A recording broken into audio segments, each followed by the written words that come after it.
Thank you, Madam Chair. I've talked about this issue with Representative Bell before, and there are, I assume, like a lot of districts, I have an incredible number of very active homeschoolers in my district, and Mr. Atherton, who's a friend of mine, is one of those. I can assure you he got a fine homeschool education, because when he asked me to speak last fall in front of the homeschoolers, he spent about an hour and a half cross-examining me on every homeschool issue, and I can assure you he knew more about it than I did.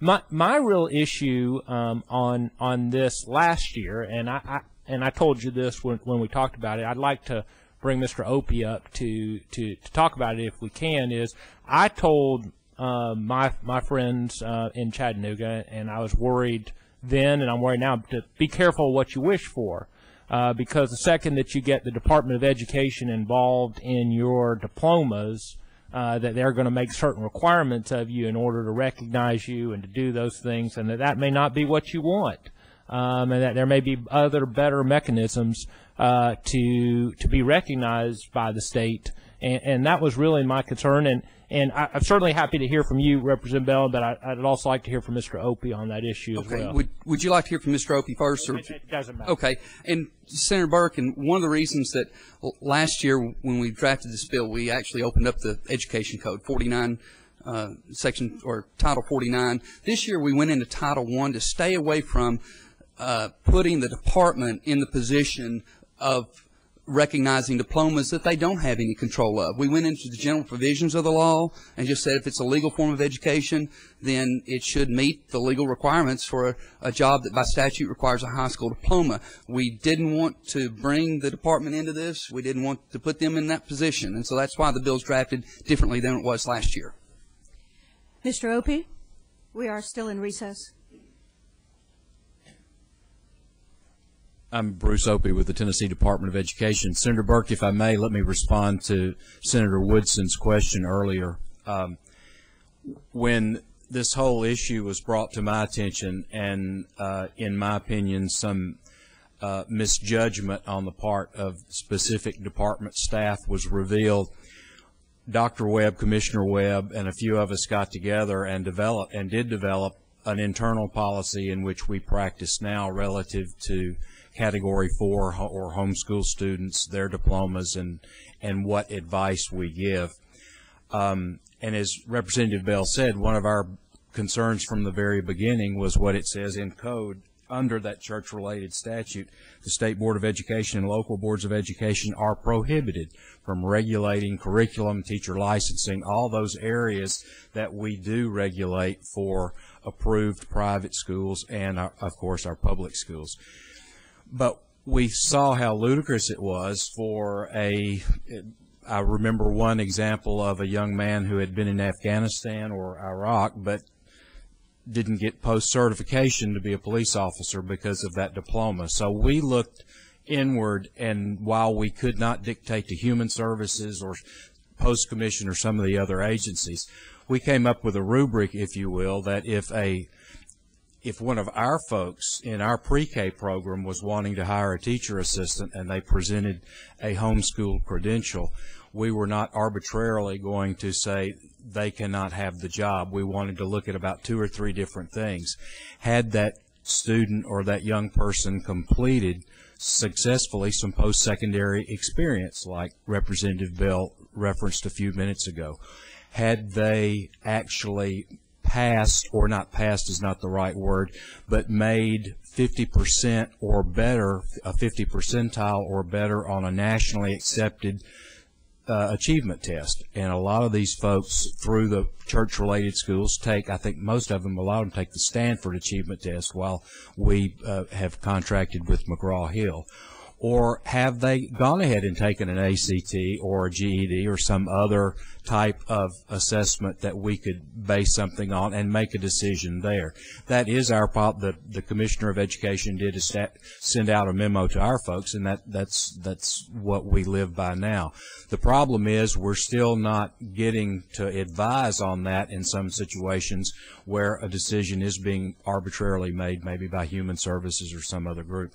We've been in contact with Human Services to talk to them about what we are about, and I think we've had some positive movement toward that.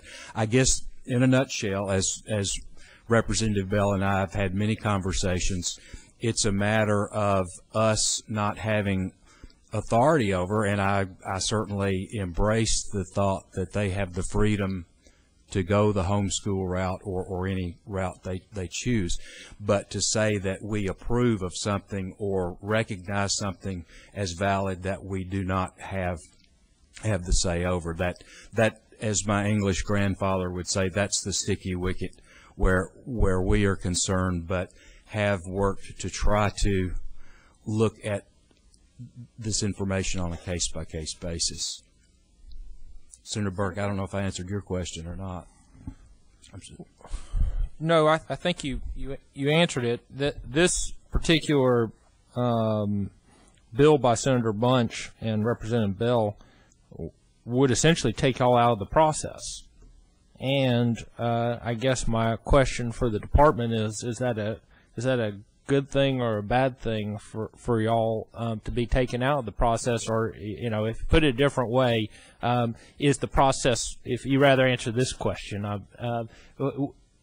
is the process working now, or is it in a position to work now, given what you've done with it?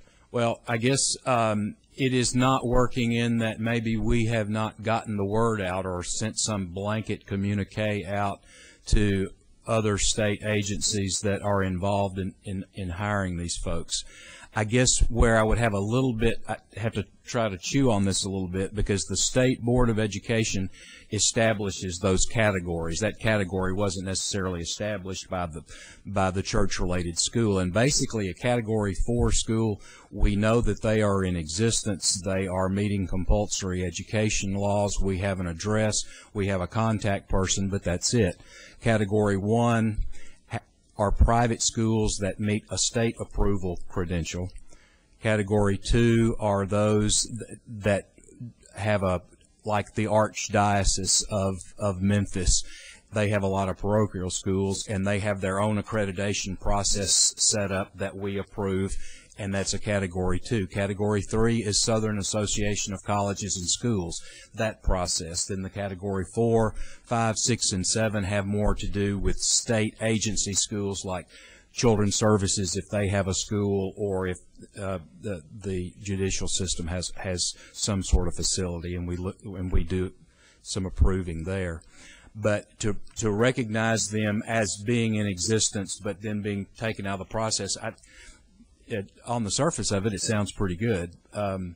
You'll be hearing some bus bills later in this session, and there's an amendment on one of these bus bills that would take the department completely out of the waiver process for extending. And I kind of like that, because it's the Department of Safety that actually does the inspection to see if they warrant the extension. So why not have the Department of Safety being the one to issue the waiver or sign off without us having an extra bureaucratic step? So be willing to talk with Senator Bunch, Representative Bell, some more on that particular part of the issue.